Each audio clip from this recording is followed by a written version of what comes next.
Okay, hello everyone. Welcome to module 2. Okay, so integers in binary are represented in terms of an n-bit vector that is um, this one, where the bits are, for example, you have 1101, that's B3, B2, B1, and B0. So it's basically an n-bit vector of binary numbers, which is only 0 or 1. And to convert that into decimal, you multiply it with the corresponding powers of 2. So for example, for to get the decimal representation of 1101, you multiply the numbers each with 2 to the 3, 2 to the 2, 2 to the 1, and 2 to the 0. This will give you, so we have 2 to the 3 plus 2 to the 2. There's no 2 to the 1 because B1 is 0. And B0 then becomes, B0 becomes 2 to the 0, which is 1. So now we calculate these. 2 to the 3. Wait, no, 2 to the 2 is 2 to the 2 is 4, and 2 to the 3 is 8, and that's 13. So 1101 base 2 equals 13 base 10. But that's not all we need. We also need integer magnitude because integers have both a value and a sign. And we have three different ways to do that. We have the sign and magnitude representation, where we use a separate sign bit, a ones complement representation, and something called the twos complement representation, which we will see later is the most efficient version. So we can see for sign magnitude, you have the most significant bit, say for 4-bit, that would be that B3 is the sign bit, and then the actual number is just represented by B2, B1, and B0. So for example, here you have these three things encoding 2, and then this thing is just saying the sign of the number. So if it's 0, that's positive. If it's 1, that's negative. That's why it's positive 2 here and negative 2 here. For one's complement, all you do is you actually just flip all the bits. So for example, we had 13 earlier. Negative 13 would be 0, 0, 1, 0. You see what I did here? I just flipped all the bits. So that's basically what the ones complement is. And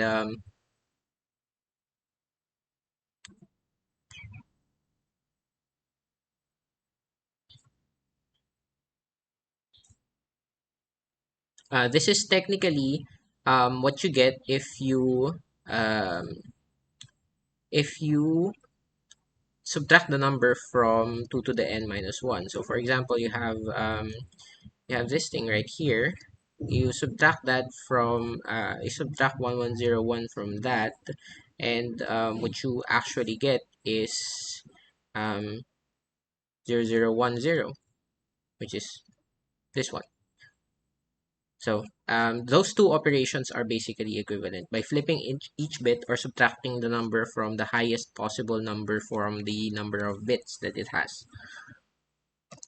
Okay, so next, two's complement, which is what we usually use because it's the most efficient representation.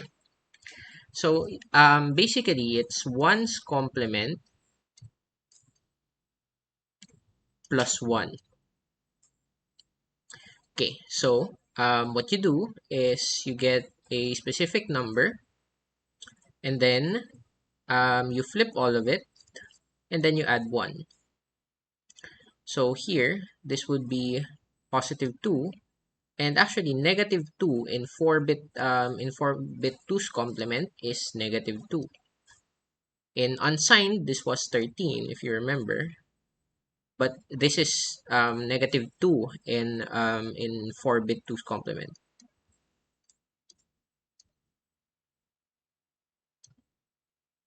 So what if we had 5-bit 2's complement? So if we have 5-bit 2's complement, this would actually still be 13. Why? Because if we flip all the bits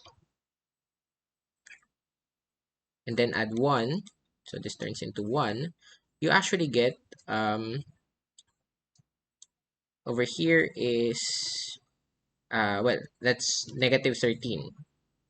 There's negative 13 in 5-bit 2's complement. So in 2's complement, actually, the number of bits matters more than any other. But it yields the most efficient way to carry out addition and subtraction. For example, we have positive 13 plus negative 13, so which is just basically the minus operation. So let's try to add these two numbers. What you get is you get 0, 0 here, and you get a 1 here. Okay. So actually, since we are doing 5-bit 2's complement, this thing is just thrown away, the carry out. But um, if you normally add these two numbers, you get 0, which is the correct answer for 13 minus 13. That's why it's the most efficient way to carry it out, because addition just becomes subtraction. Addition becomes subtraction depending on the format of the numbers in 2's complement. So here, you can see the differences between sign magnitude and 1's complement. You can also see the efficiency of 1's complement and 2's complement, of 1's complement versus 2's complement, because you have the concept of a positive and negative 0 in 1's complement. You can see here, if you flip the bits, these two are the same number. So in 2's complement, there's only 1 0, so you can represent a greater range of numbers. Say for 1's complement, you can represent 4 plus, you can represent 7 different numbers. For 2's complement, you can represent 8 different numbers, rather integers. For sign magnitude, there's the problem of the bit flipping. There's no continuity in it, and there's also a negative and a positive 0 as well. This is for 3-bit signed integers. So 2's complement is 3-bit, 1's complement is 3-bit, and sign magnitude is 3-bit. Okay, arithmetic operations. Common, plus, minus, which now we know are the same operation for 2's complement. Multiplication and division. Those are things that we'll cover later on in this module. And these operations, they're not commonly implemented, but square root is very useful, of course. You've seen how it can be useful in certain algorithms. And multiply accumulate operations are basically, say you have a function, it's going to um, be a weighted sum of some sort of linear combination. And this operation is really, really common in today's world of machine learning. But it's not actually commonly implemented, and actually processors have a hard time doing it. So actually, we offload this to the GPU, or the GPGPU, which is the General Purpose Graphics Processing Unit, and they're very, very specialized in doing these types of operations, because that's very common in graphics as well, not just machine learning. Okay, unsigned addition. For unsigned addition, you just add the bits at the same position, and you add carry bits to the more significant position. So here, for example, let's redo that example here. Okay, 1 plus 0 is 1. 1 plus 1 is 0, carry 1.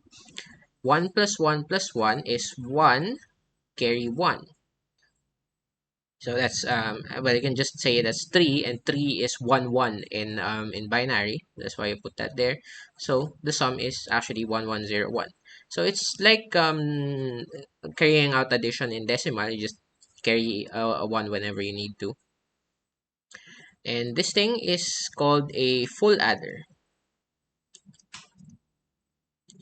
A full adder is when the circuit can take a Cin uh, can take a CN. So basically, a full adder is something that adds three different numbers, three different binary numbers, that is X, Y, and Cn, or rather add three different binary values. For signed addition, for signed magnitude, this is very awkward to implement, but you can try to think of how that can be implemented. One's complement is a little bit better, but it's also still pretty awkward to implement, and basically you're also doing two's complement because you add one to the result. For two's complement, that's basically the best because as I showed earlier, addition and subtraction are basically identical in two's complement. So you have here the operation 5 plus 1. This is 1 plus 1, carry 1, plus 1, and that's 1. For 7 minus 8 in two's complement, this is 4-bit two's complement.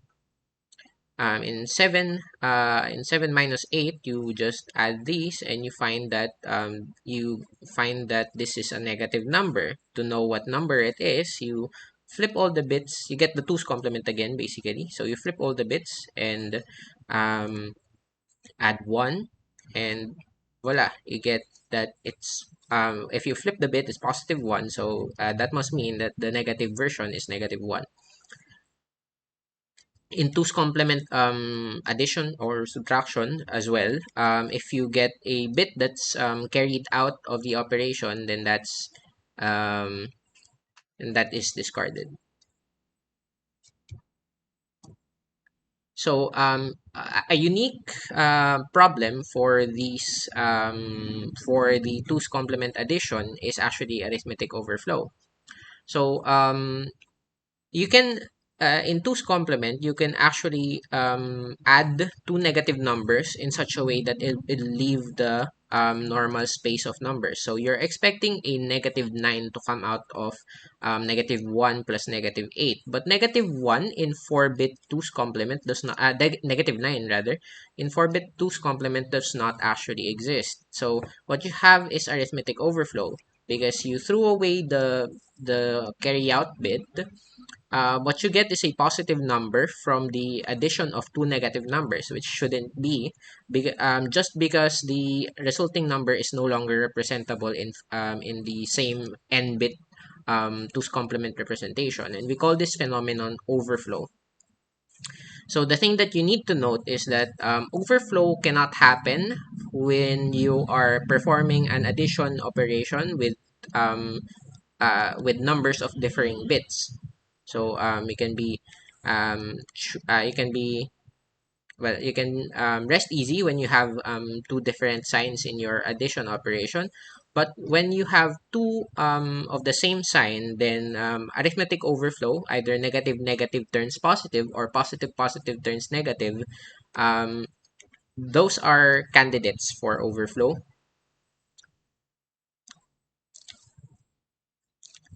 Okay, so for us to carry out addition, what we usually do is we use these things called full adders, which I've said earlier. They are circuits that take in 3 bits, that is 1, 2, and a carry in, so x1, y1, and a carry in, and then they produce a sum bit and a carry out bit. Basically, they do one part of your addition operation. So if I had say 1101 and 0011, they do 1 plus 1. So the sum bit is 0 and the carry out is 1. So you pass it to the other. So you can see here that this entire circuit is basically a circuit version of our um,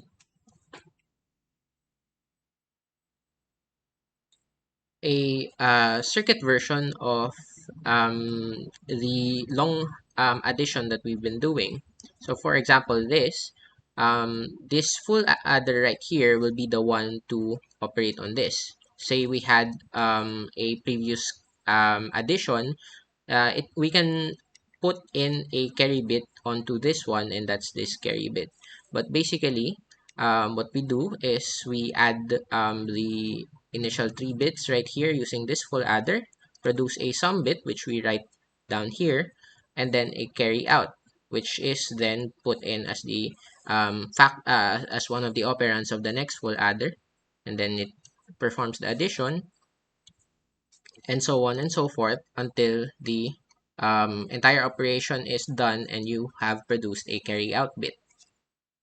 So the ripple carry implementation of a full adder of an adder is actually it gets linearly slower as n increases. You can see how, because the carry in bit has to travel the delay of this thing and the delay of this thing and sequentially the delay of the coming full adders as it goes through the circuit. So your worst case is actually the number of your worst case delay is actually the number of full adders.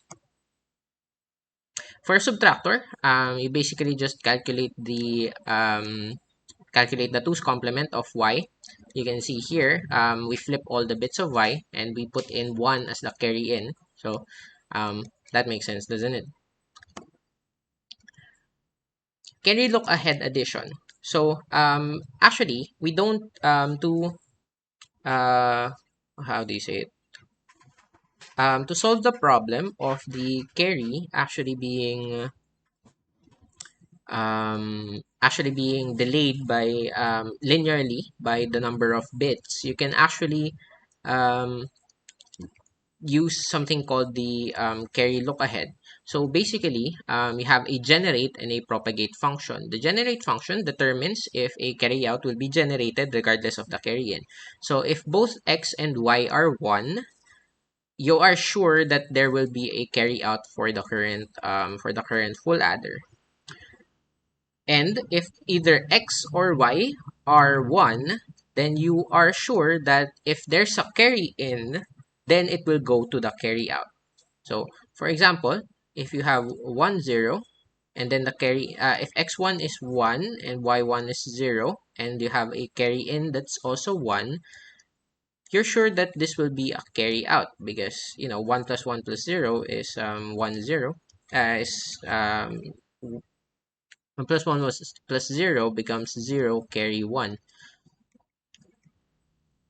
So the full logic for determining a carry out will be if it check if it's generated. If it's not generated, you can check if a carry in is propagated. If it's not propagated, neither is it generated, then there is no carry for the current stage. But there is a problem with carry look ahead addition. You can see here that for succeeding stages, you need to still account for the previous carry in. So it actually only the cases where the generate is true, it will improve circuit performance. But if you still need the previous carry, then actually the logic gets longer still, and the logic gets longer still, but note that we have removed any dependence to the previous carry over here, and also that the carry here is actually just only dependent on C0 as well. So you can look straight ahead from C0. The thing that makes this slower is actually gates with a lot of inputs, that is, say, the 3 input AND here are actually much slower than some other gates. So basically, say you can implement a 3 input AND by cascading 2 AND gates, and that's basically almost how it always works. The delay suffers a lot by having a bigger fan in.